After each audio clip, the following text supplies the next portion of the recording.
Donc je n'ai pas hésité, pour des raisons qui m'appartiennent et qu'on va peut-être dévoiler, à faire discuter Jacques André, qui est intervenu donc sur la sexualité masculine et dont je vous invite à acheter les savoureux, le texte théorique essentiel dont je vous ai parlé, ses œuvres théoriques essentielles et les savoureux textes, que sais-je, qui sortent au PUF, les 100 mots de l'enfant, les 100 mots de la psychanalyse, les 100 mots de la sexualité masculine, la sexualité féminine.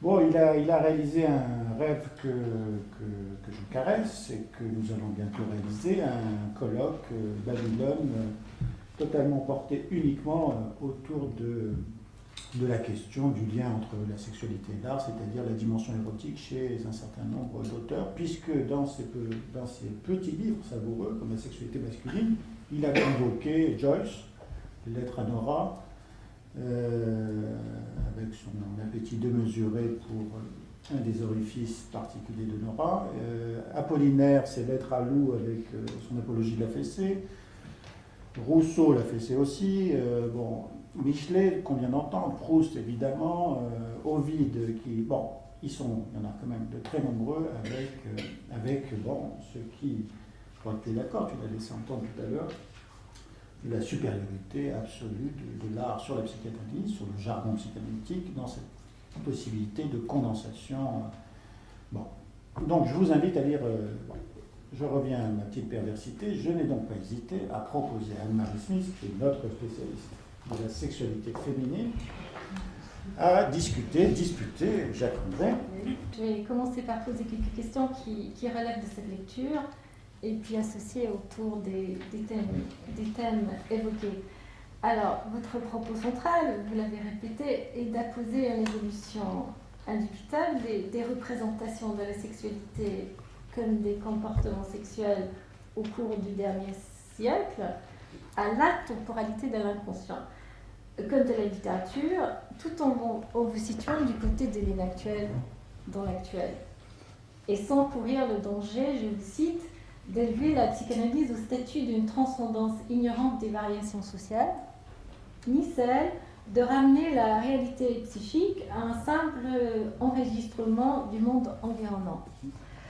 La libération sexuelle, dites-vous, est la confirmation paradoxale du constat psychanalytique qu'il n'y a pas de traitement social ou politique de la question sexuelle, en tout cas de la part toujours inacceptable de ceci. Et je suis d'accord avec ce propos. Mais la lecture de votre livre me laisse perplexe. Pourquoi ? Alors j'ai trois propos, dont le premier s'intitule « Genre d'écriture », mais ce n'est pas le genre dans le sens dont on en parle en ce moment, c'est carrément le genre d'écriture.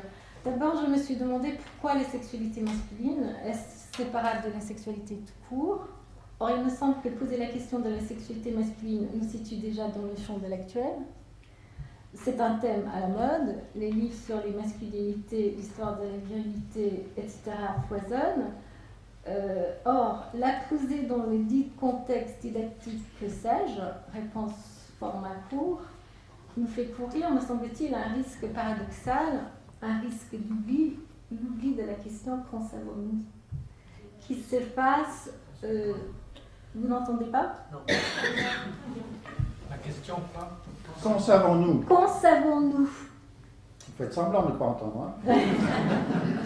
Un risque donc je me répète, que poser la question de la sexualité masculine dans le contexte que sais-je nous fait courir un risque paradoxal, l'oubli de la question, qu'en savons-nous, qui s'efface au profit du genre. Parce que pour moi, la question serait-elle quel genre d'écriture pour parler de la sexualité ? Parler de la sexualité n'est jamais simple, jamais neutre. Les clichés et les stéréotypes entrent en jeu d'emblée avec les défenses et le refoulement. Or, quel genre d'écriture y convient au fond ? Car tout s'y prête, le comique comme le tragique, le vaudeville, le roman, le poème et la presse people. Or, en nous posant cette question, que sais-je de la sexualité masculine ? Comment garder la sensibilité de nos concepts sans tomber dans un renforcement défensif des stéréotypes ? ou dans la vulgarisation sociologique des arguments forts d'une époque. Comment contrer les résistances idéologiques, comment rester analytique, qu'il s'agisse d'entendre l'écriture ou la parole des analysants. Ce sont des questions, vous les reconnaissez, que pose Pierre Fodida dans La violence et le concept. C'est un livre écrit contre le fond des phénomènes de libération et d'émancipation sexuelle des années 60 et des années 70, vous le savez, et qui fait écho au vôtre, justement, en décalage, où il propose de garder, je le cite, le moment d'analyse pour que les manifestations de la sexualité ne s'indexent pas à l'ordre d'un savoir psychiatrique ou psychologique. Je le cite, toute domestication de la psychanalyse ressemble étrangement à un développement sauvage de la pensée psychanalytique. Dit-il, pour souligner les dangers de l'acculturation et ce paradoxe par lequel il n'y a rien de plus sauvage que la familiarisation du sexuel comme de la psychanalyse. Car l'inconscient et la sexualité se nouent dans le transfert, au point vif de leur radicale et inquiétante étrangeté, et la psychanalyse en reçoit son pouvoir technique, comme il le rappelle Freud dans L'homme au loup. En ce qui concerne le médecin, dit-il, je puis seulement dire qu'il doit se comporter tout aussi hors de temps que l'inconscient lui-même. Donc, c'est mon premier point par rapport à l'argument central de que sais-je, la sexualité masculine. Mon deuxième point, c'est autour de l'Oedipe et des identifications. En proposant que la division sexuelle traverse chaque corps, Monique Schneider, dans Généalogie du masculin, a tracé pour sa part comment Freud a lui-même été plus soumis à la binarité, au clivage des représentations de la sexualité pendant certains moments difficiles de son histoire, et donc de l'histoire de son œuvre, que d'autres. Dans Le moi et le ça, par exemple, il nous parle d'un complexe d'Oedipe plus complet, qui existe sous une forme double, positive et négative, qui est due à la bisexualité. La biologie, c'est le destin, mais je vous cite, l'identification dont on est l'objet l'emportera sur la réalité anatomique. L'enfant est identifié par l'inconscient de l'adulte bien avant qu'il puisse lui-même s'identifier. Et je suis d'accord. Puis le champ des identifications est ouvert sur le fond d'un paysage social qui, vous le soulignez, en change les formes sans toucher le fond. Dans son texte sur les éléments féminins et masculins dissociés, auxquels je reviendrai, Winnicott, avec cette ironie du vrai qui le caractérise, dessine un schéma où, entre les deux pôles identificatoires d'une société éminemment matriarcale réglée par le plaisir de la femme et une société éminemment patriarcale par le viol, se trouverait une santé sociale qui se déploie sous le signe de la bisexualité et est légèrement dépressive, dit-il, sauf pendant les vacances. Or, pour reposer la question des identifications d'une autre manière, je ne suis sans doute pas là où on m'a assigné à être en m'invitant à discuter de votre conférence lorsque je pose la question « Qu'est-ce qu'un homme peut dire de la sexualité masculine qu'une femme ne dirait pas ?» ou l'inverse. N'est-ce pas le continent noir, toujours la question de l'autre? À ce titre, je ne sais pas ce qui vous fait répéter tel propos d'un patient se plaignant qu'autrefois le désir des femmes se réglait selon le cycle hormonal et que de nos jours, elle s'avérait tout simplement insatiable. Et là, vous l'avez répété. Je traduis qu'elle ne se comporterait plus comme des mammifères, mais comme des êtres de désir. Alors, à nouveau, le son a été baissé. Oui. Je répète. Oui, ça vous l'a fait. Je ne sais pas ce qui vous fait répéter le propos du patient se plaignant qu'autrefois le désir des femmes se réglait selon le cycle hormonal et que de nos jours, elle s'avérait tout simplement insatiable. Qu'elle ne se comporterait plus comme des mammifères, mais comme des êtres de désir. Mais là, vous l'avez un peu expliqué. Est-ce pour souligner une évolution dans les clichés? Ou comme vous le dites, les femmes ont changé, les hommes non. Si la formule est expéditive et inévitablement inexacte, je le cite, vous le dites, cela ne diminue pas sa part de vérité. Mais moi, je me demande ce qu'on peut voir de la vérité parmi toutes ces formules et bribes de paroles rapportées, et s'il n'y a pas un danger d'instrumentaliser ces exemples. Car j'ai l'impression que vous, le psychanalyste, on vous perd de vue que les arbres nous cachent la forêt entre les exemples. De même, lorsque vous évoquez la mère d'un de vos patients, il s'agit d'un enfant garçon et la mère. Et vous avez souligné Riyad tout à l'heure. Lorsque vous évoquez la mère d'un de vos patients qui aurait avoué qu'elle jouissait en donnant le sein à son enfant, on ne sait pas à qui était adressé l'aveu maternel, qu'on imagine possiblement pervers, mais vous n'en parlez pas. Et quant à en faire un jugement clinique, je vous cite, « Que ressent le bébé au sein pendant que sa mère jouit ? Impossible de le savoir précisément, il n'est quand même guère douteux qu'un tel orage provoque quelques dégâts. » Cela me semble pour le moins infondé et sans doute misogyne. Je traduis qu'elle arrête d'en jouir. Un troisième propos. C'est le sein gauche, hein, c'est pas le sein droit. Ouais. Il y en a un qui est sacré et l'autre érotique. C'est vrai. Restons avec la mère, la première séductrice, qui pour l'enfant incarne l'interdit de l'inceste, vous le soulignez, en même temps que les désirs inconscients, imaginaires. Des clivages qui en résultent jusqu'à habiter le comportement et les pratiques sexuelles et le langage de tout homme, vous en déclinez les cas de figure. Quel espace de séduction possible pour les hommes entre les extrêmes de l'idéalisation et du rabaissement, les deux faces de Janus.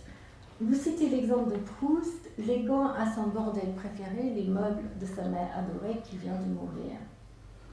De l'Oedipe, un défi psychique pour l'enfant qui ne sera jamais exactement là où les parents l'assignent à être, la littérature en définit la dimension tragique.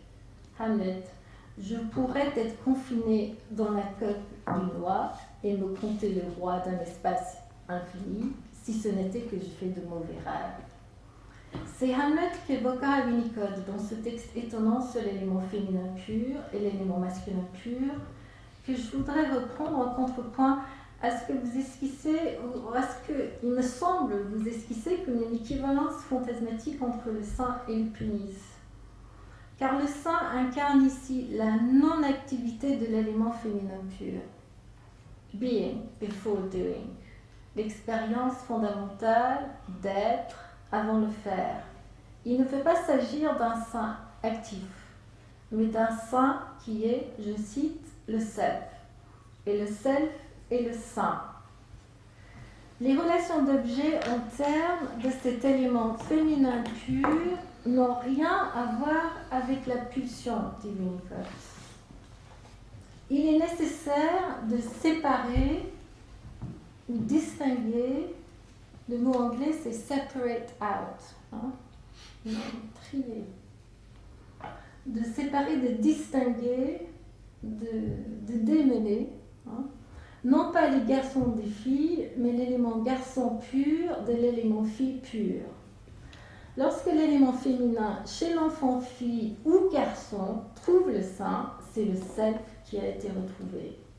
Or, revenons à la tragédie de Hamlet, telle que Winnicott l'analyse ici, comme celle d'un homme précipité par les événements qu'on connaît, dans une dissociation douloureuse, dissocié de son élément féminin pur, à tel point d'être absolument fixé sur et paralysé par l'idée de faire, dont la répudiation, le rabaissement d'Ophélia et l'impossibilité d'être, to be or not to be.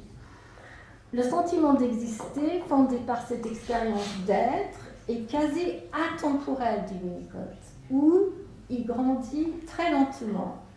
Il sous-tend l'amour du féminin, conjugué au masculin, comme il peut sous-tendre la compulsion donjuanesque d'en renouveler l'expérience à l'infini, dont vous soulignez surtout la dimension tragique et répétitive, il me semble, en imaginant Don Juan comme un homme qui doit dominer à tout prix l'impuissance de l'enfant séduit, sans doute trop activement, par la mère, et que vous appelez Don Juan.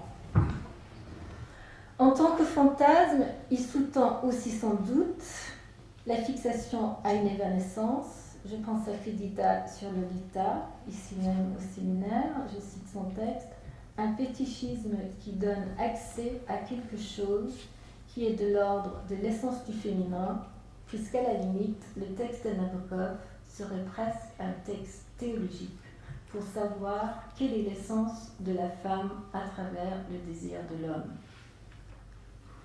Shakespeare, et surtout le Shakespeare des sonnets, comme Winnicott le constate, sans le développer, est habité par la tension entre l'éternel féminin et la finitude. Là, je ne peux la flétrir, nulle accoutumance n'éventera ce qu'elle a d'infini, nous dit-on de Cléopâtre, dont le prénom signifie la gloire du Père. Une reine, une femme mûre, dont le désir le fera oublier l'appel masculin de l'Empire romain, rien du moins, que Rome coule dans le Tibre, que l'arche immense de l'harmonieux empire se disloque. L'identification masculine s'effondre et tout l'empire avec elle, Antony s'abandonne à l'infini, durée égyptienne, nécessité romaine, deux courbes divergentes. La temporalité de l'inconscient comme de la littérature, c'est votre thèse. Ce que découvre la psychanalyse de l'inconscient, il le redécouvre dans la littérature, et notamment la tragédie. Freud, découvrant l'Oedipe, cita Jocaste, n'est-ce pas? Bien des hommes en ont rêvé, et cette curieuse intuition d'un rêve immémorial. C'est le cas de Winnicott, retrouvant dans Hamlet une évidence à laquelle, en séance, il ne pouvait que se rendre. Devant ce patient homme, père de famille, ayant bien réussi dans une des professions, dit-il, passé de nombreuses années en analyse avec plusieurs analystes, conscient du travail accompli, des changements éprouvés, et pourtant, il est impossible que ça s'arrête, car il avoue n'avoir pas encore atteint ce qu'il cherche. Ce qui deviendra évident à Winnicott, c'est inattendu qui motive l'écriture du texte sur l'élément féminin pur, et que cet homme cherche à éprouver dans le transfert un élément féminin pur jusqu'alors dissocié de lui-même, ce qui fait que, je cite, « Mes interprétations qui étaient bien fondées à propos de l'utilisation des objets, des satisfactions orales ou érotiques dans le transfert, les idées orales sadiques quant à l'intérêt du patient pour l'analyse comme objet partiel ou comme une personne ayant des seins ou le pénis, ces interprétations ne s'avéraient jamais imitatives. Elles ont été acceptées, mais à quoi bon? La défense dissociative devait céder à l'acceptation d'une bisexualité constitutive, dit-il. J'ai vu qu'il s'agissait d'un élément féminin pur, cela m'a surpris de ne pouvoir l'atteindre qu'à travers ce que me présentait un patient homme. C'est l'expérience d'être, l'identité pure, qui assure toute la continuité d'être, going on being, et avec elle, conjuguée au masculin, la transmission entre générations. After being, doing and being done to, but first being. Après être, faire et se laisser faire, mais d'abord être. En commentant une intervention d'Alejandro Rojas Urego, ici au séminaire, Ariel Lieberman, dans l'analyse d'Olivera, le héros de Cortázar, pour qui tous les ponts sont rompus, nous l'a rappelé. Je cite ce héros de Cortázar, « Ton amour me tourmente, car il ne me sert pas de pont. Jamais Wright ou Le Corbusier ne feront de pont soutenu d'un seul côté. Il y a des fleuves métaphysiques, mais c'est elle qui les nage. Je décris, je définis et je désire ces fleuves. Elle les nage. Je les cherche, je les trouve, je les regarde du haut du pont. Elle les nage. » Je cite l'analyse de Lieberman. Dans l'histoire d'Olivera, cette transmission a été brisée. Il a dû avoir un temps manqué, un désaccord partiel et structurel dans lequel la transmission de l'élément féminin pur a été substituée par l'élément masculin prématurément. Or, lorsque vous citez Benjamin Constant sous le signe du sexe addict, je vous cite, ou je cite ce que vous citez, plus je vois de femmes, plus mes facultés morales et physiques sont actives et moins j'ai d'abattement, de mélancolie, de souffrance. Fin de citation. Je n'en vois pas le mal, mais dans les exemples qui suivent dans ce chapitre, où pour de nombreux hommes, le sexe comme pratique sans expérience de relation soigne le mal et le soigne mal, on peut penser à ce que nous révèle Winnicott de la dissociation. Et peut-être, sous cet éclairage, mieux comprendre Adolphe, ce héros de Constant, dont l'introspection le détache, le dissocie de lui-même. Adolphe, c'est un héros qui est parfaitement froid sous le masque de la passion. Alors, en conclusion, pour terminer, et souligner la profondeur érotique et mystique que peut atteindre la plasticité des identifications masculines hors défense, ici au sein de la parole poétique, j'aimerais citer quelques vers d'un poème de Juan Gelman que nous présenta Gómez Mongo au séminaire, ce poète argentin qui vient de mourir il y a 10 jours. Il s'agit d'un poème adressé par le poète à son fils disparu et traduit dans l'édition chez Gallimard par Jacques Ancet. Cette blessure de toi, plaie, lumière, qu'une créature blessée ou peine de toi qui vit, meurt jusqu'à la tuer, la faisant bonheur de toi, enciélant les furies, palais où ma langue est collée comme langue de toi, terre où tu le pousses comme douceur. Toi qui m'as commencé, je veux que tu m'achèves au beau milieu de toi. Pays, refuge où passe toute vie, frémissement qui me fait frémir en toi, clair de feu.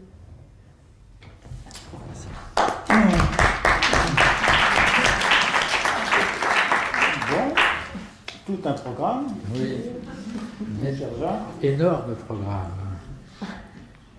Je ne vais pas y arriver, bien sûr, mais ce n'est pas le but. On n'a pas besoin, je crois, d'être beaucoup de questions. Il faudrait vraiment reprendre beaucoup de choses. Je vais essayer de tirer quelques fils comme ça et en même temps de préciser quelques petites choses.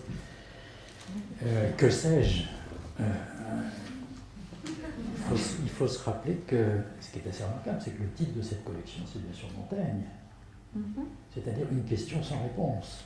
Oui, c'est pour ça que je dis que c'est paradoxal. Non, je crois que c'est au contraire. Il y a quelque chose comme cela, d'une question posée à l'inconnu, et qui le respecte d'une certaine façon, qui n'a pas du tout quelqu'un d'autre qui écrirait, que sais-je, sur la sexualité masculine, écrirait un autre livre, ce qui ne veut pas dire qu'il n'y aurait pas de point commun, qu'il n'y aurait pas de lieu de rencontre, il y aurait certainement cependant un autre ouvrage. Donc la question, je crois qu'il faut à la fois... Moi, je me méfie un petit peu des deux choses. À l'évidence, bien sûr, de ce qui s'énoncerait comme une théorie unitaire dogmatique et comme une vérité, à la Mélanie Klein, par exemple. Mélanie Klein, lorsque l'orateur n'était pas kenyan, se levait, quittait la salle, et salut, bonsoir, bon, d'accord. Donc, tout ce qui s'est passé, bien sûr, autour de Lacan aussi, d'une certaine façon, pour prendre des caricatures de ce qui a eu lieu dans le mouvement psychanalytique à une époque. Certes, cette position n'est pas possible, mais inversement, croire qu'il y aurait des lieux véritablement, à partir du moment où on écrit, où on théorise, où on pourrait se tenir dans une position au bord de l'abîme, en dehors d'une position de savoir, ça, je crois que c'est aussi une naïveté. Toute l'œuvre de Félida s'écrit à l'ombre de la mélancolie. C'est une œuvre qui mélancolise tout ce qu'elle touche. Et il n'est pas difficile de voir quel système elle construit et à quel système elle obéit. Il y a quelque chose d'une extrême cohérence, je dirais, derrière le style parfois un petit peu éthéré et abscon. Il y a quelque chose qui est une remarquable machine absolument constante, comme cela, qui mélancolise tout ce qu'elle touche. Donc, je crois que personne n'est à l'abri de cela. Il faut compter sur quoi? Il faut compter sur le débat, sur la diversité, sur nos discussions. Il faut compter sur toutes ces zones d'incertitude comme cela. Et puis bien sûr sur une extrême prudence, parce qu'elle est épistémologique, notre prudence, elle est contrainte. Nous parlons d'un objet, l'inconscient, que nous définissons comme inconnaissable, difficile de faire plus approximatif dans la staticité. Bon.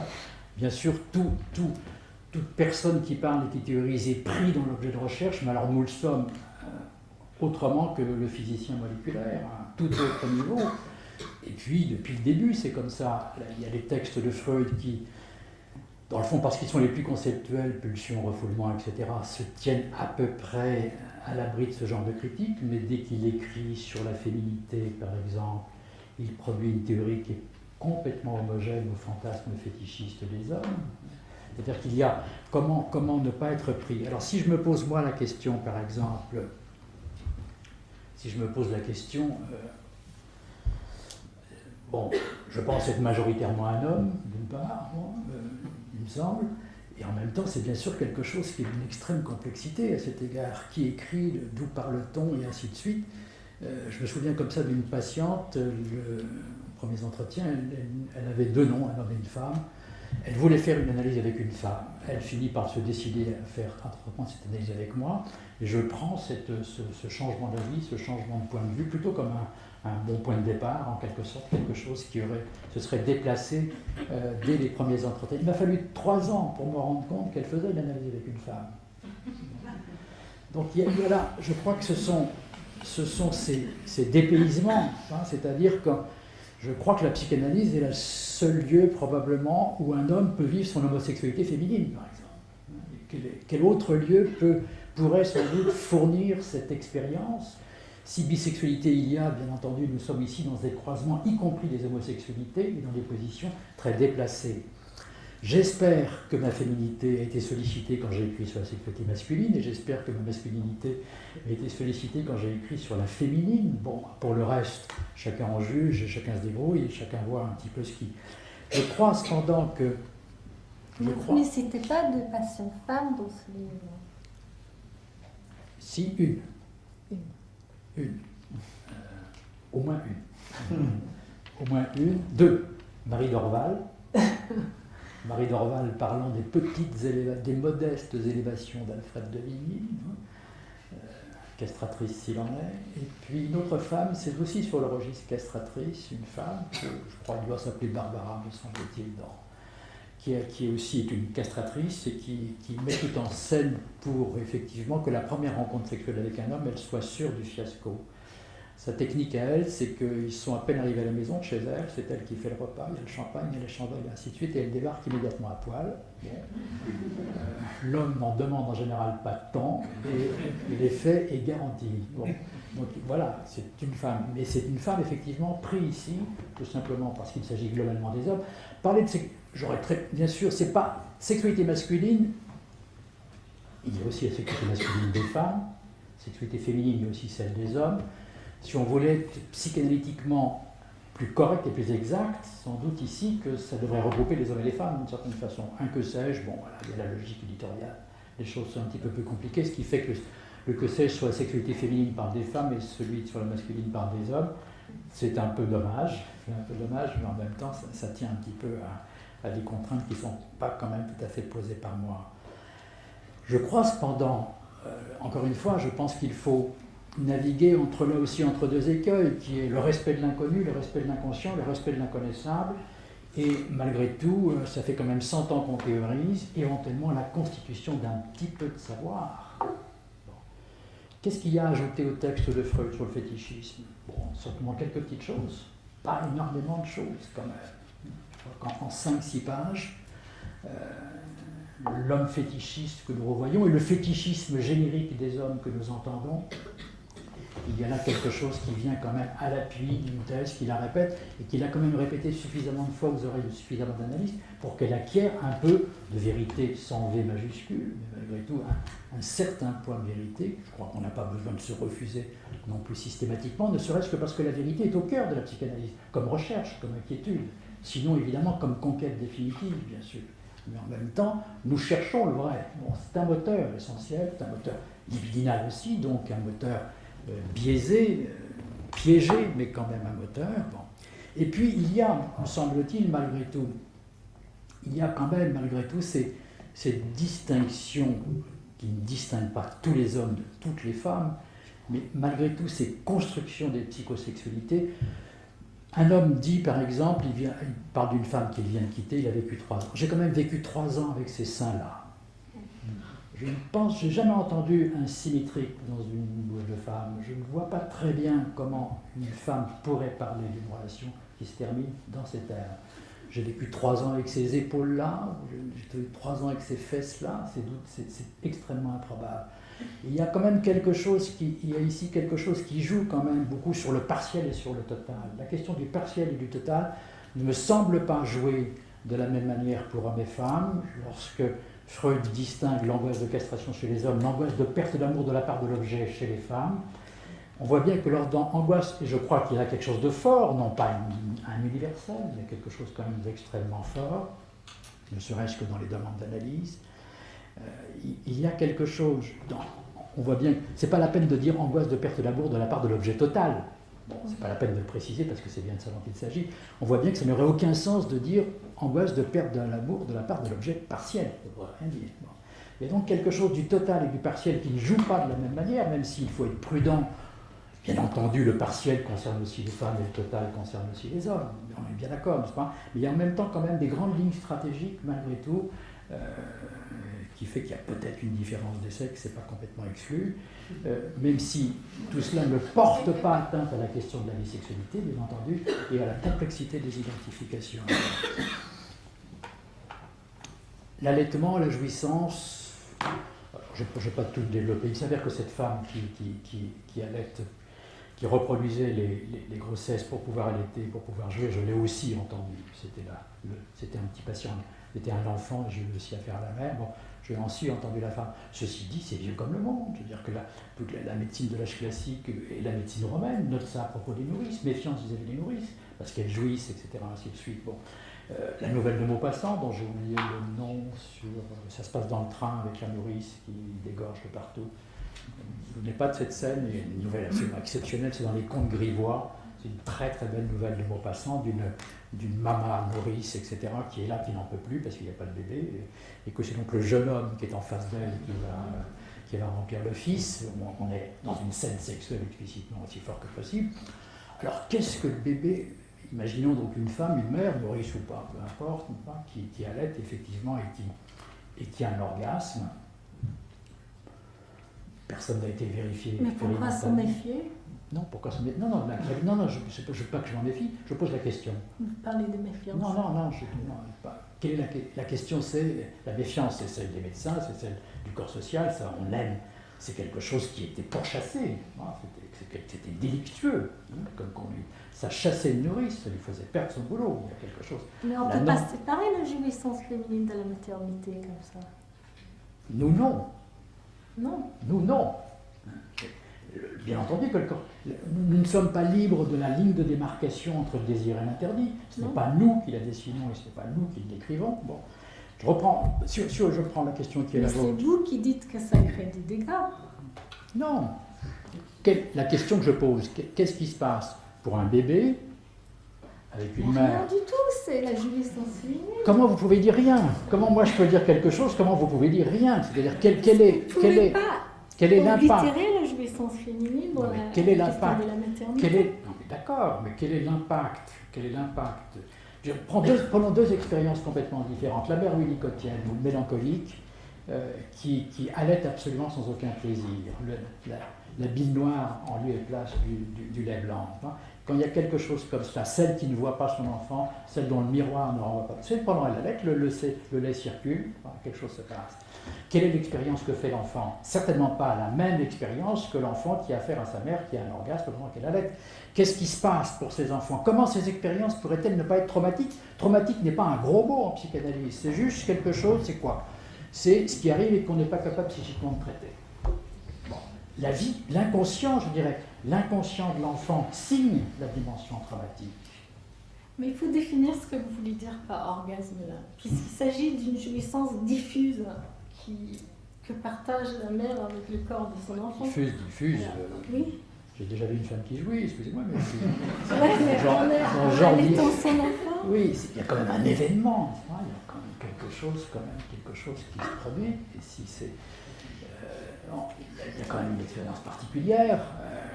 Comment l'enfant confronte. Je n'ai pas. Si vous permettez. J'ai pas votre innocence. Si vous permettez, je crois qu'on peut pas dire de Jacques André qu'il pas écrit, pas de cette manière-là, mais souvent avec insistance qu'il ne croyait pas justement qu'il y ait de temps anérotique Non. entre l'enfant J'ai et écrit un article qui s'appelle L'élément féminin intérieur. Voilà. Donc, bon, avec la planche, la théorie de la séduction, il est de ceux qui pensent qu'il n'y a pas de temps anérotique. Mais je crois que sur la question de la mère déprimée qui sécrète de la bile plutôt que du lait, et de la mère qui jouit, bon, la question, oui, c'est le quantum d'excitation ou l'absence d'excitation. Et que la maturité, à la fois cérébrale et psychique de l'enfant, ne gère pas une trop grande excitation ou ne sait pas contenir une absence de sollicitation. Donc ça se joue quasi mécaniquement. Qu'est-ce qu'il en fait? Le trauma n'est pas le même. Le trauma n'est pas le même. Ça, sans l'ombre d'un doute. Mais moi, je suis extrêmement suffisamment bon. Certes, je suis extrêmement frappé dans la clinique, par exemple, à quel point le non-investissement dont on a été l'objet, évidemment formule complètement paradoxale, à quel point ce non-investissement dont on a été l'objet laisse des traces presque plus difficilement négociables que l'excès d'investissement dont on a été l'objet. Rien creuse une ornière plus profonde que trop, en tout cas bien souvent. Donc, extrêmement frappé ici de l'impact. La question traumatique, pour moi, elle est générique, coextensive à la découverte de la psychanalyse. J'ai écrit un article sur l'élément féminin impur, j'aime beaucoup Winnicott, mais je crois qu'il construit que l'élément féminin impur, c'est en théorie, c'est une théorie, point, à mon sens. C'est-à-dire, comment va-t-on isoler l'élément féminin impur de la mère du jouet érotique qu'est son enfant pour elle? Tout ça, c'est en même temps. Tout ça, c'est confus, tout ça, c'est en même temps. Elle n'est pas un jour pur et l'autre jour à faire jouer érotiquement avec son enfant. Vous évoquiez comme ça la difficulté. Je prends l'exemple d'une mère obsessionnelle qui avait cette espèce de lucidité en même temps. Elle était extrêmement proche des questions de l'inconscient, elle sentait bien. Elle était dans cette angoisse, c'est-à-dire qu'elle souhaitait, je crois qu'on pouvait probablement lui faire grande confiance sur l'amour, l'autonomie. Attendez, je termine ma phrase. Juste au moment, la question pour elle, c'était à ce moment-là. Elle était là, elle soignait, elle s'occupait de cet enfant. Mais elle était en obsessionnelle, bousculée par la question suivante. Laver le pénis, combien de secondes c'est lavé? À partir de quel moment ça devient excité? Bon, hésitation typiquement obsessionnelle, vous imaginez bien dans quel trouble cela pouvait la mettre et dans quelle difficulté, bon. Mais en même temps, voilà, cette espèce de sensibilité à la conjonction de ces deux choses, comment ces deux choses pourraient-elles ne pas être présentes en même temps? L'élément féminin pur. C'est une expérience, c'est pas la mère, c'est pas chez la mère que ça existe, c'est l'expérience de l'enfant.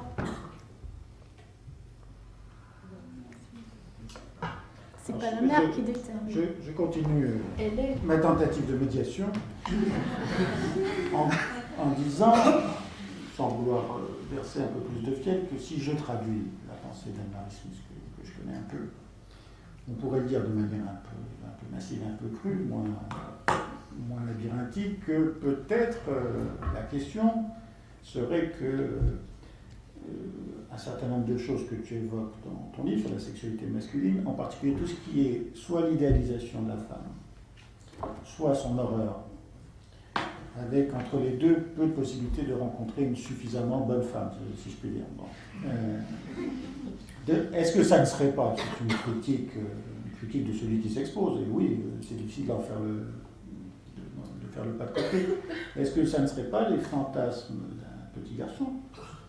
Certes. Par rapport en particulier à ce qui a l'air de préoccuper Anne-Marie, c'est ce fantasme de débordement de la jouissance féminine qui nous emporterait, et pour lesquels, je pose ma question tout de suite, je crois que le fiasco, qui à mon sens n'est pas simplement l'absence de bondaison, mais qui est aussi, dans ses variantes, la débondaison, on a commencé en tombe, et l'éjaculation précoce dans son terme.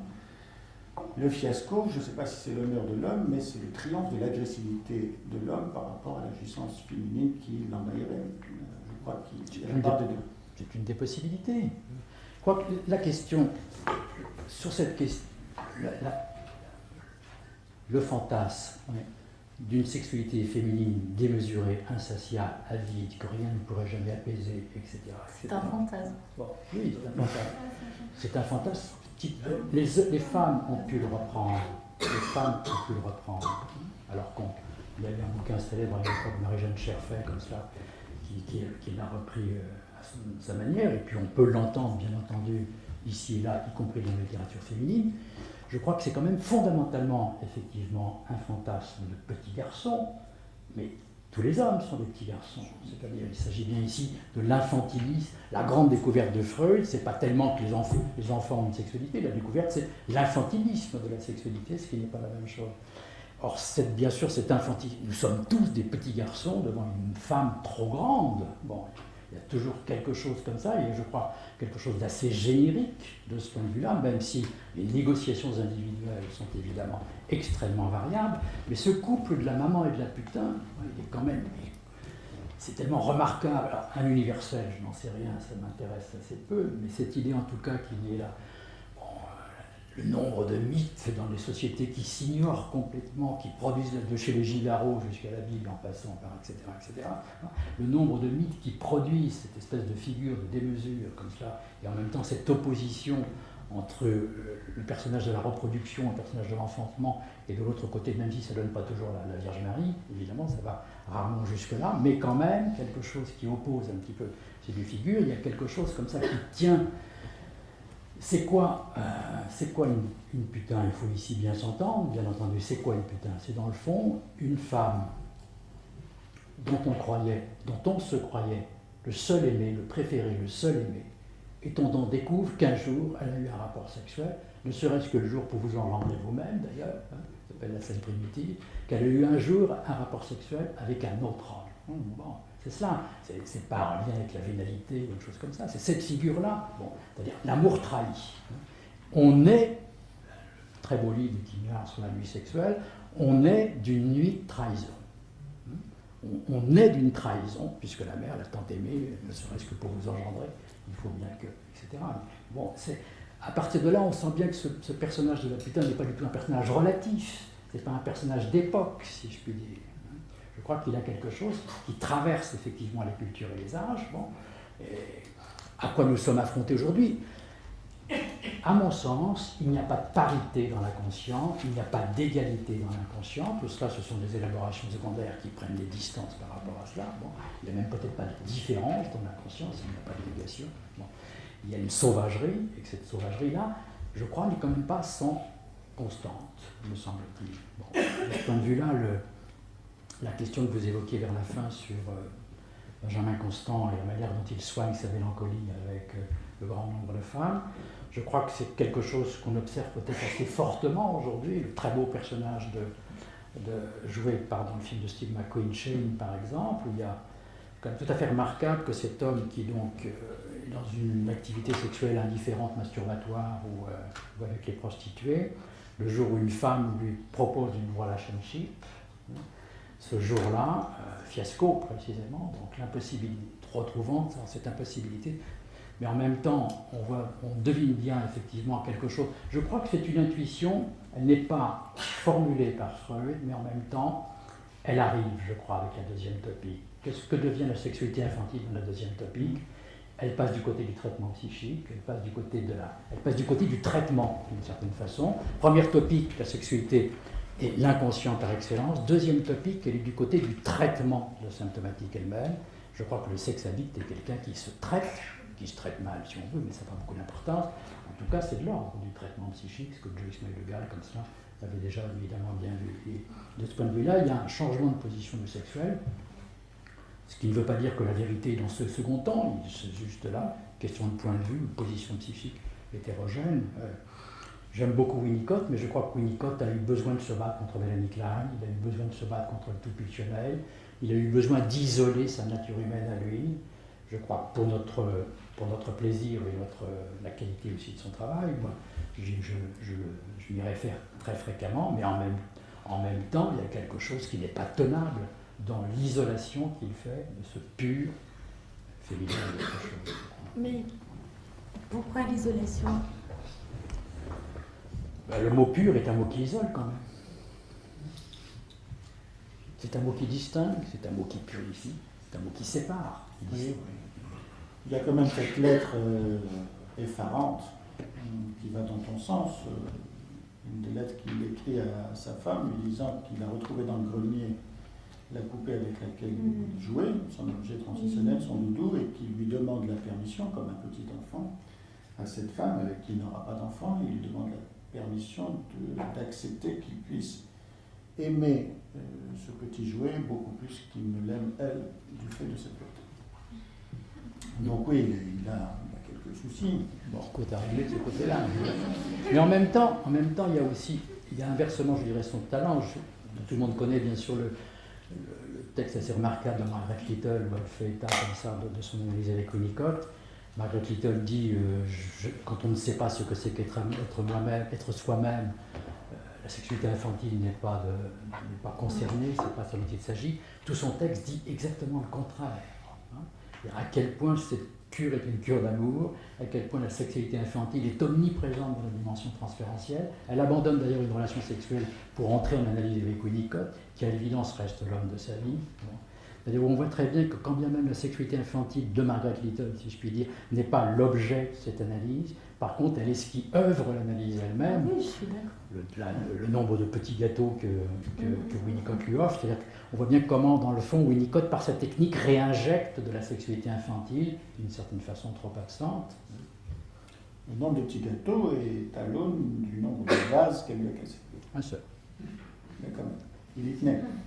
L'exemple assez extraordinaire de cette histoire de vase, je ne sais pas si vous en connaissez la suite, mais donc vous savez que c'est quelque chose qui n'est pas traité dans l'analyse par Winnicott, il cite Margaret Little, c'est-à-dire que Winnicott sort, il ne supporte pas, et quand il revient, Margaret Little est en train de balayer et de ramasser les restes, etc.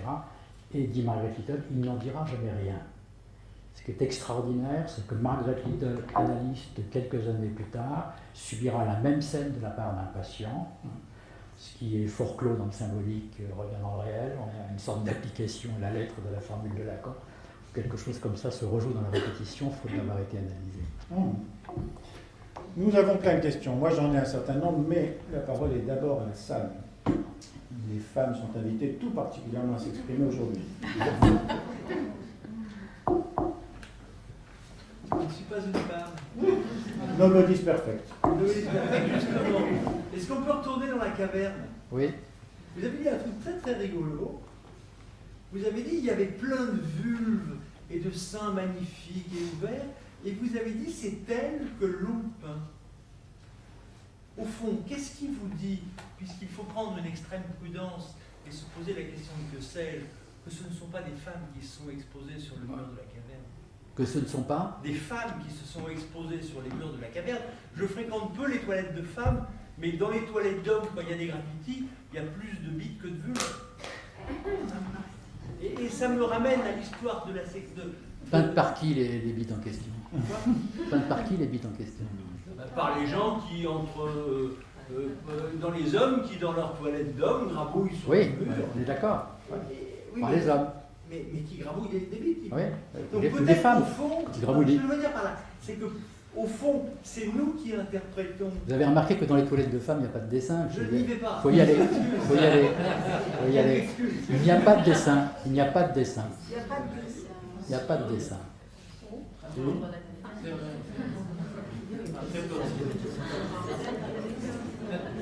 n'y a pas de dessin. Le voyeur est un homme, l'exhibitionniste est un homme.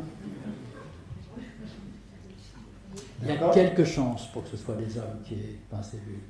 Quelques chances. C'est une hypothèse. Oui. Il y a quelques chances. D'autres commentaires, remarques? Oui, s'il vous plaît. Je voudrais savoir si vous avez regardé Nymphomaniac. Pas encore. Encore.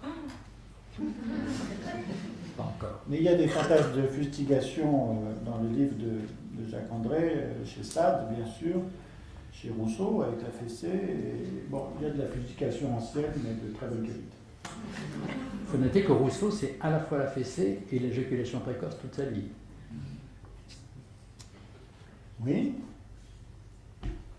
Alors, je crois qu'il faut, par rapport à ce qu'a dit Anne-Marie, je comprends le mouvement et je crois que bon, le format, que sais-je, favorise peut-être ça, la question plus ou moins critique d'Anne-Marie. Attention, c'est trop beau par moment. les cas sont exemplaires, les mots d'auteur sont magnifiques, et tu sais évidemment la diversité, enfin il n'y a pas d'univocité, il y a une diversité extrême, bon, et il n'y a pas de cas aussi beau, c'est toujours d'accord. Mais il faut rendre justice à Jacques André dans 2 chapitres importants. Il parle de ce que, me semble-t-il, tout psychanalyste a en tête face à la sexualité, qu'elle soit masculine ou féminine, c'est que l'important, c'est quand même le fantasme sous-jacent, pour aller vite.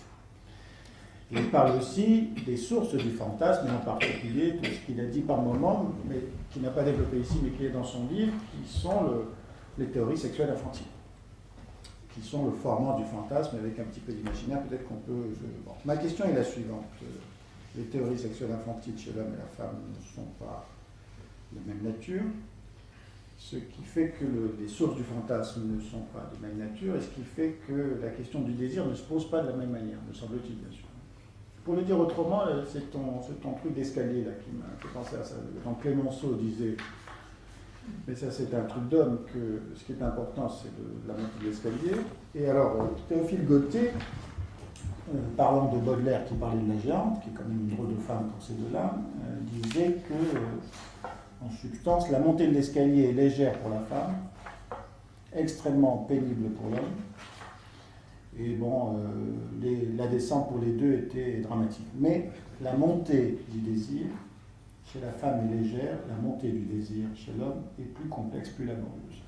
Parce que, me semble-t-il, les théories sexuelles infantiles ne sont pas marquées par la même terreur. Il me semble que par rapport à cette mère, soit idéale, sainte, soit cette mère horrible, débordante, la fille est relativement protégée et qu'elle a plus, il faut parler de manière générique, bien sûr, il y a des cas individuels, elle a moins à perdre Oui, que l'homme. Oui, le problème, c'est la façon dont, assez remarquablement chez les hommes, va venir se localiser l'angoisse, bien sûr. La question de l'angoisse, je pense, c'est assez... ça reste compliqué, tout est compliqué pour les uns et pour les autres. C'est compliqué, je crois, vraiment pour une femme. Bien sûr, elle y arrive, fort heureusement, mais c'est vraiment pas simple, en discutant avec les collègues, par exemple, de mesurer pour une femme l'empire qu'exerce sur la psyché d'un homme l'angoisse de castration. Je pense que cette chose simple entre nous, si je puis dire, d'une certaine façon, n'est pas si aisément comprenable. Et là, moi, je suis contre tout à fait la généralisation de l'expression angoisse de castration. Je crois qu'il y a vraiment une spécificité masculine de cette angoisse, qu'il y a vraiment quelque chose qui est en relation directe avec la chute du pénis, que le fiasco, c'est bien sûr la mise en scène la plus simple de cette angoisse de castration, mais il y a évidemment 1001 manières de se couper le doigt avec la hache et d'avoir un accident de bagnole, il y a 1001 manières de lui donner des figures, il reste que l'homme a aussi des manifestations toutes simples, si je puis dire, fiasco, éjaculation précoce, sans parler des impuissances plus installées, c'est évidemment quelque chose qui marque cette dimension. Or, il y a là quelque chose, c'est un type de menace, c'est un type de menace qui ne menace pas la femme, qui n'est pas menacée, elle n'est pas menacée par la non-érection de son clitoris, elle n'est pas du tout confrontée à cette même question. Bien sûr, elle est confrontée à l'humidification du vagin, elle est confrontée à son excitation, elle est confrontée à sa frigidité, elle peut être confrontée à des tas de choses, mais qui ne prennent pas cette figure absolument tranchante, c'est le cas de le dire, cette guillotine, n'est-ce pas, quand même, qui est que quand on voit puisque les hommes sont nos divans qui s'affrontent à des difficultés de leur virilité, c'est quand même très ordinaire. Moi, je n'ai pas d'expérience statistique, parce que nous n'en avons jamais, nous voyons trop peu de patients, même si nous en voyons un certain nombre, pour pouvoir mesurer. Moi, je constate simplement que j'ai jamais eu autant de demandes d'analyse pour éjaculation précoce que dans la période, disons, dans la dernière décennie. Jamais eu autant avant. Alors, j'en tire aucune leçon, grande leçon, mais je le constate. Bon. Lorsque j'évoquais, je crois que la question, il y a quand même quelque chose, le grand changement, le grand bouleversement, c'est la position des femmes par rapport à la sexualité. C'est quand même de leur côté, la libération sexuelle, avant d'être libération du choix d'objet à travers la question des homosexualités, a quand même été fondamentalement la libération du désir féminin, de la possibilité pour la femme de faire savoir qu'elle en a, qu'elle veut jouir, et ainsi de suite, ou qu'elle peut, et ainsi de suite. Il y a quelque chose comme ça. Les hommes n'étaient pas dans une société patriarcale à domination masculine classique, dans la même dans la même contrainte, dans la même difficulté par rapport à la sexualité, quelque chose se libère du côté des femmes. Le changement de leur côté est quand même absolument considérable. Du côté des hommes, ça ne me semble pas tout à fait la même chose. Donc, c'est vrai, bien sûr, que pour les hommes, ça change aussi, certes, bien entendu, mais en même temps, il me semble ici que les choses ne sont pas symétriques non plus dans la Révolution, si je puis dire. D'accord, une deuxième petite question sur ton utilisation du atemporel pour l'inconscient, c'est-à-dire a privatif. Pour ma part, je préfère l'expression non pas atemporel, mais hors temps, pour une raison peut-être esthétique ou lyrique, l'idée que c'est pas sans temps, c'est pas atemporel, mais c'est de tous les temps. C'est la phrase de Rimbaud, quand la fanfare tournant, nous serons rendus à notre enseigne une harmonie. C'est-à-dire que le propre de l'inconscience, c'est de faire, en faisant en sorte que la flèche du temps sorte de ses gonds, qu'elle tourne à la fois vers le passé et l'avenir et qu'il y ait une confusion des temps. Ça, je pense qu'on est déjà hors inconscient. Quand On est déjà. Pour moi, on est déjà dans quelque chose qui élabore, qui distancie, qui est déjà dans une symbolisation. Non, alors, même chose, bien sûr, on est sur des représentations. Je crois qu'il y a véritablement quelque chose. Tu veux dire qu'on est déjà dans un inconscient psychicisé, oui. Et pas aussi. Oui. D'accord. Voilà. Pour moi, l'image de atemporalité, la plus belle image, la plus forte, c'est celle de Freud au début du Malaise dans la culture, quand il évoque toutes les Roms. C'est très intéressant parce que Freud aime la métaphore archéologique et on s'aperçoit qu'il doit inventer une archéologie complètement imaginaire et impossible pour essayer de rendre compte de ce qu'il cherche à saisir. Or, toutes les Roms, c'est un espace plan. C'est un espace plan avec la particularité que le temple de Jupiter capitolin qui a disparu, qui est remplacé par le Palazzo Caffarelli, et bien au même endroit, on trouverait dans ce même espace plan et le Palazzo Caffarelli et le temple de Jupiter capitolin intact, bon, avec simplement ici à ce moment-là une question de point de vue qui fait que de là on voit le Capitolin, de là on voit Caffarelli, mais que tout ça c'est le même espace plan. Évidemment c'est irreprésentable, quelque chose atemporel est irreprésentable, et il me semble qu'il saisit là quelque chose qui est justement l'espèce d'actualité, n'est-ce pas ? Je crois que c'est aussi la possibilité du in presentia du transfert. Cette espèce, le in presentia du transfert me semble tenir à cette atemporalité précisément, c'est-à-dire que quelque chose d'un régime hallucinatoire, dans l'inconscient, désirer, c'est faire, il n'y a pas d'écart entre l'un et l'autre, il n'y a pas cette distance temporelle, qui fait même que désir inconscient, je crois, est une expression approximative, puisque le désir inclut bien sûr une temporalité, cela va de soi. Il y a donc quelque chose peut-être qui dans nos mots, de toute façon on n'a pas de mots pour dire atemporalité, puisque dès que l'on parle, on est dans une linéarité elle-même temporelle, on ne peut pas la saisir. Peut-être que le tableau du peintre nous l'a de ce point de vue-là, la peinture de ce point de vue-là, je crois, nous la donne davantage, parce qu'un tableau se voit en un instant, alors qu'un texte se lit évidemment temporellement. Bon. Donc on est toujours asymptotique. Oui, on ne peut que manquer cela, on ne peut que manquer cette question, je crois. Alors enfin, une dernière question. Notre amitié est suffisamment longue pour que tu ne m'en veuilles pas, mais comme il semble qu'on dise que ceux qui parlent de sexe, beaucoup en font moins. Je ne crois pas à ça du tout. Je crois que toute œuvre littéraire... Si c'est ça, j'en veux en faire extrêmement peu. Alors, je crois que toute œuvre littéraire est une... Le livre est un objet érotique, quel qu'en soit le... Ça sort en bon. Et je pense qu'il y a des moments pour parler un petit peu avant, beaucoup après, et pas beaucoup pendant. Et je pense que c'est ça qui peut peut-être apaiser ce fantasme que nous avons du désir féminin qui serait une espèce d'orage hormonaux-émotif pulsionnel qui nous déborderait. Bref, est-ce que l'investissement du langage est une arme contre cette aurore féministe, ce continent noir? Est-ce qu'on peut les tenir à distance avec? Non, c'est aussi à ce moment-là, parce que c'est quand même toute la part que peuvent prendre les mots dans la relation sexuelle elle-même. On s'aperçoit quand même bien souvent que lorsque la relation sexuelle est silencieuse, c'est plus par refoulement que pour autre chose.